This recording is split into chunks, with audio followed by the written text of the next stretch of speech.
जिन लोगों ने यीशु मसीह को अपना व्यक्तिगत उद्धारकर्ता करके ग्रहण किया है, उनके लिए आंखों की अभिलाषा एक बड़ी समस्या है।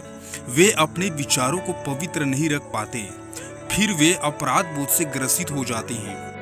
वे कई सारी जागृति सभाओं में और युवा सभाओं में और अन्य कई सभाओं में सम्मेलनों में सहभागी होते हैं और बार बार अपने पापों को मानते हैं और शुद्ध रहने का संकल्प लेते हैं, लेकिन कुछ ही दिनों में असफल हो जाते हैं। कई युवा इस समस्या से जूझते हैं। तो क्या इसका कोई हल है? जी हाँ, जरूर इसका हल है, और न कि सिर्फ इसी समस्या का, बल्कि बाइबिल में हर समस्या का निवारण पाया जाता है। इस प्रलोभन के ऊपर जय प्राप्त करने का निश्चय ही एक रास्ता है। हतोत्साहित मत हो।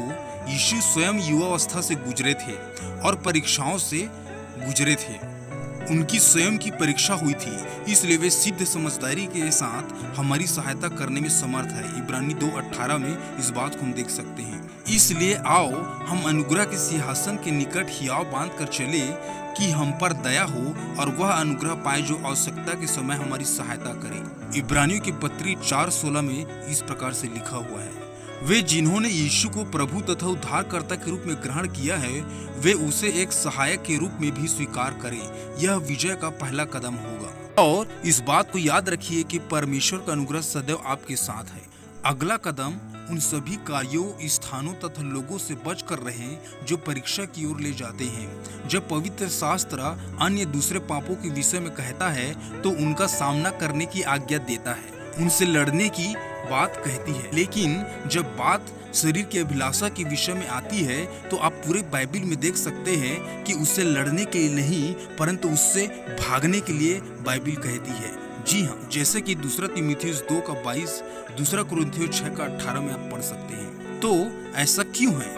क्योंकि कोई भी कामुकता से या व्यभिचार के पाप से लड़कर विजयी नहीं हो सकता। जी हाँ, ये ऐसे पाप है जिनसे कोई भी लड़ नहीं सकता और उसके सामने टिक नहीं सकता। इसलिए भागने में ही इसमें भलाई है, और यूसुफ ने भी यही किया था। हम बाइबिल में देख सकते हैं। बाइबिल में लिखा हुआ है कि क्या कोई व्यक्ति अपनी छाती पर आग रखे और उसके कपड़े न जले?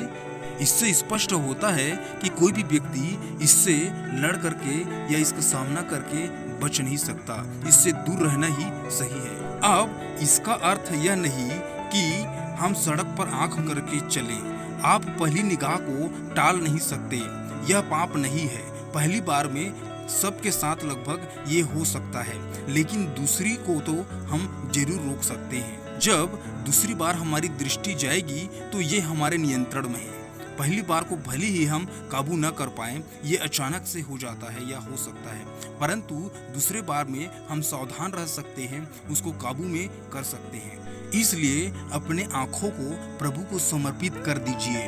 अय्यूब कहता है कि मैंने अपनी आँखों के विषय वाचा बांधी है कि पराई स्त्री पर दृष्टि न डालूं।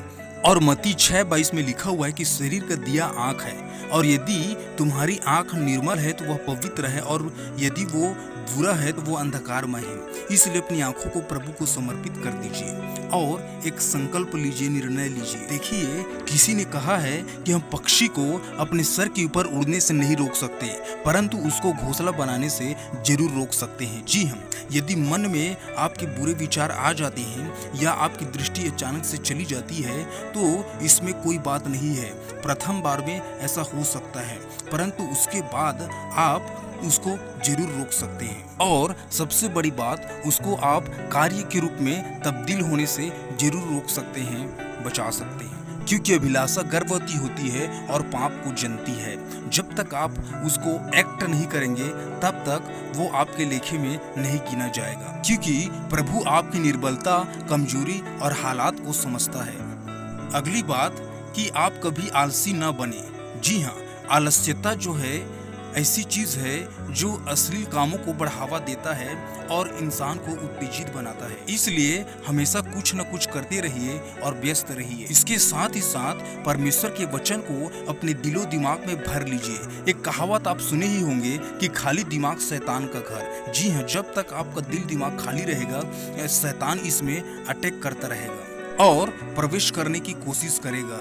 इसलिए आप वचन से अपने दिल दिमाग को भर लीजिए ताकि आपका मन हृदय पवित्र हो जाए। दाऊद कहता है कि मैंने तेरे वचन को अपने हृदय में रख छोड़ा है कि